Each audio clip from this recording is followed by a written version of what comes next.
There are some Pokemon that are just absolutely garbage, and there are some that are just amazing. And this can be for a variety of reasons. Either because of the way they look, how strong or weak they are, or even an experience you've shared with that Pokemon. Today, I'm going to cover one great Pokemon and one terrible Pokemon from each of the 9 generations, and explain why they're so good, or the complete opposite. With some rather unique stories to tell, as well as some controversial opinions, let's jump into it. For Kanto, I wanted to go over one of the fossil Pokemon thanks to a video I recorded, which will hopefully be out sometime early next year. Aerodactyl is actually super fun to play with as it's incredibly fast, and this alongside a decent attack stat makes it incredibly powerful. It has a very clean design, but I really like the idea of its Mega Evolution, and the fact that its transformation looks more like it did millions of years ago. It's such an awesome concept. I'm not gonna lie, that's all I've really got for Aerodactyl. Nothing else in Kanto really stands out other than the obvious options. I do think Aerodactyl is still a little underrated though. As for the worst Pokemon in Kanto, Seaking is arguably the most forgettable one from the entire region, and for good reason too. It is literally a garbage fish. That's it. It's got such awful stats with really situational abilities that barely help it to begin with. And look at it, dude. It's so dumb. What can you possibly say that's positive about this silly thing? People have a go at Dugong for the exact same thing, but at least that looks kind of funny, whereas Seaking is just ugly as hell. An absolute disaster of a fish, and definitely the worst of the original 151 by a mile for me. Moving on to Generation 2, a Johtomon I've absolutely adored is Lantern, and it's because it's the closest thing we've had to a dolphin Pokemon until Generation 9. I know this is based on an anglerfish, but I've always seen it more as a small dolphin, and they're one of the few animals I've always liked ever since I was a young lad. I understand I did mock Seaking a little bit for being kinda weak, but this thing is adorable, so I can look past it. Honestly, I'd even happily take this over most of the stronger water types purely because of its secondary electric typing. Like, that's just so incredibly cool, and the fact its abilities make either of its types an immunity is just amazing. I love it. Something I dislike in Johto though is Noctowl. It's by far the worst regional bird, and yes, that includes Pheasant in my opinion. It's just such a dry design. I don't know how else to explain it really. Especially now there's a way better owl Pokemon, it just does nothing for me. And it didn't even get the psychic typing it so desperately needed and deserved, so that's the nail in the coffin for me. Moving swiftly on to Generation 3, let's cover my favourite of the bunch, being Flygon. I remember my initial love for Flygon came when I played Pokemon Sword for the second time, just purely because I wanted to use a Dragapult, but that was locked until essentially after the Eternatus battle. I ended up catching one in the meantime just on a temporary basis, but it actually grew on me so much that I ended up using both of them in the Leon fight, which is something I never do. For such a cute Pokemon, it's insanely powerful, and I know this is technically just a worse Garchomp to a lot of people, but I would argue Flygon is better and more consistent for a playthrough, because despite having worse stats, it learns Earthquake by level up, which is absolutely huge, whereas Garchomp is forced to learn it by TM. It also has a fantastic shiny, I will say. At first, I wasn't really sure how I felt about it, but it's definitely grown on me a ton ever since I caught one a while back.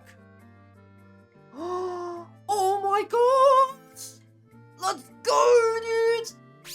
Oh my god! Flygon overall is just absolutely amazing, and definitely my second favourite Pokemon of all time, with my favourite coming up later in this video. As for the worst, it's definitely Claydol, and I absolutely despise this thing with my entire being. This is my absolute least favourite Pokemon of all time for a few reasons. First of all, just look at it, dude. It's so stupid. What is it even supposed to be? And second of all, it's unnecessarily bulky, and it always runs like 3 status moves, so it's very rare you can get rid of this quickly. I also don't think I've had a single soul say, hey, Claydol's actually pretty unique, I like it. And if they have, they're just lying to you, there's no way. It's just an absolute pile of trash that should have never been created in the first place. I will say my favourite Pokemon in Generation 4 is pretty generic, but who doesn't love Luxray, let's be honest. A fantastic and trusty electric type partner that's a staple for every Sinnoh playthrough, and this was especially prevalent back in 2022 thanks to BDSP and Legends Arceus releasing so close together. Despite not having the best electric type moves, this Pokemon still gets the job done thanks to its 120 base attack stat and its ability Intimidate, which by the way was the entire reason I ended up defeating Cynthia in BDSP the first time. I just nuked her Garchomp's attack stat by swapping between Luxray and Staraptor. Kind of a cringe way to play, but hey, it worked out and that's what's important. And all of this talk without even mentioning its shiny yet. I genuinely don't see another color combination that could work better as a shiny form for Luxray. It's incredible. Overall, an amazing Pokemon from Sinnoh with very little complaints. However, I do have a lot of complaints about Heatran, and this might just seem like a random shot in the dark at a pretty innocent Pokemon, but I seriously do not get why this guy is even legendary in the first place. It's a large spider, which is super original by the way, with an okay typing sure, but what else has it even got? Like what? A garbage shiny? No lore? What's it even good for, genuinely? It's just not interesting enough to be on the same caliber as things like the Lake Guardians or Darkrai for example, at least in my opinion. Personally, I see it more like the Kanto Birds, where it's just rare and happens to be powerful as well. Speaking of mythicals actually, Darkrai, not Heatran of course. Thank God, oh my lord, that would be so dumb. The best Pokemon from Generation 5 is Victini, and nothing else even comes close to it. This little fella is the cutest Pokemon out there. Like, look at his beautiful smile, it's so adorable. And because of its mythical status, it's super powerful by default, but its signature move is the highest base damage move that any Pokemon can use that doesn't result in dying, not including Z moves of course. For context by the way, that is almost as powerful as Ultra Necrozma's signature Z move, Light That Burns the Sky, which is just ridiculous. Also, a message to any of the game developers out there that are definitely watching of course, I will do anything to get a shiny Victini. Literally anything, I'm on my knees, please. Literally the only complaint I have about Victini is its stats, because 100 across the board is kinda lame. Speaking of lame, the duo of Sork and Throh are the definition of that. Both are really uninteresting fighting type Pokemon that I assume was supposed to be fresher and more polished versions of Hitmonchan and Hitmonlee, and they're so blatantly rip-offs of them. I don't even see the potential for these Pokemon to get any better either, like giving them both regional variants would just be a waste of time as they're not popular enough to warrant that. These guys just aren't cool, have very minor differences, and in general just shouldn't really exist. Transitioning into Generation 6, let's talk about an actually interesting fighting type Pokemon being Hawlucha. This is an absolute beast of a thing, being the first fighting and flying type Pokemon, and it's always been really cool to me. And if anyone who's played through the Ultra Sun and Moon games with the in-game trade char, you'd know how incredibly strong this guy is, especially when partnered with a Primarina. It also has a ton of personality too, especially if you've watched the X and Y series. Ash's Hawlucha carried his team in my opinion, not in terms of strength of course, let's not be delusional, but was just such a fun watch as the show went on. Speaking of the X and Y series, Dedenne is the most annoying little rat of the Pikachu clones. Oh my god, it's so annoying. This thing is pathetically weak for starters. It's even weaker than Sea King, and that's saying something.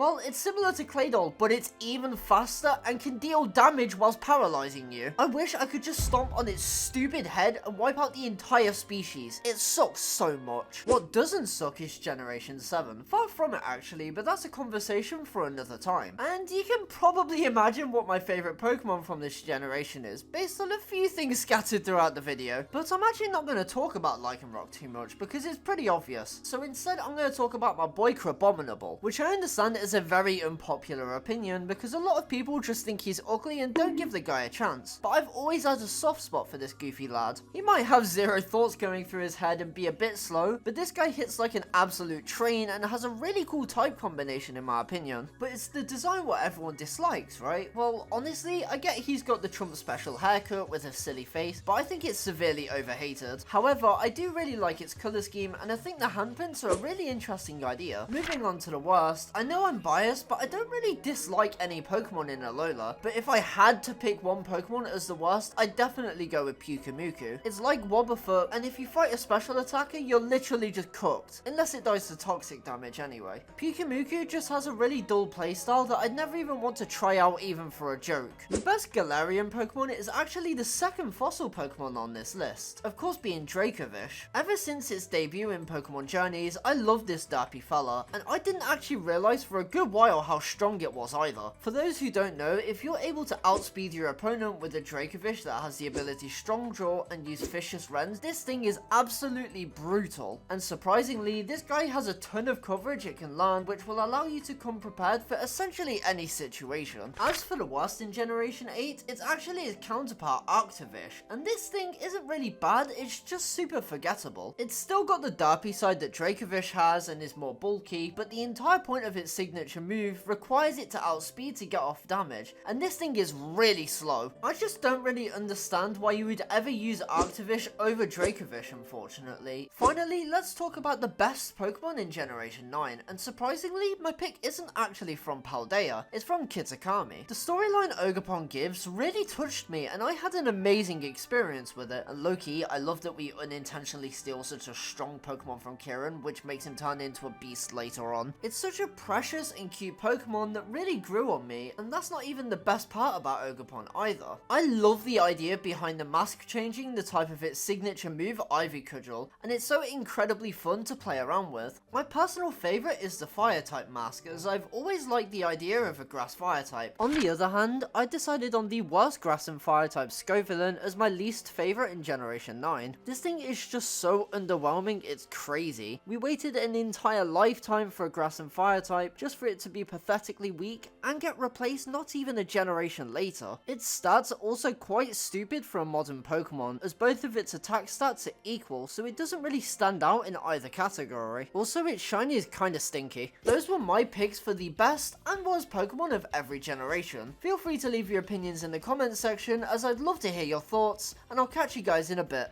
Bye bye.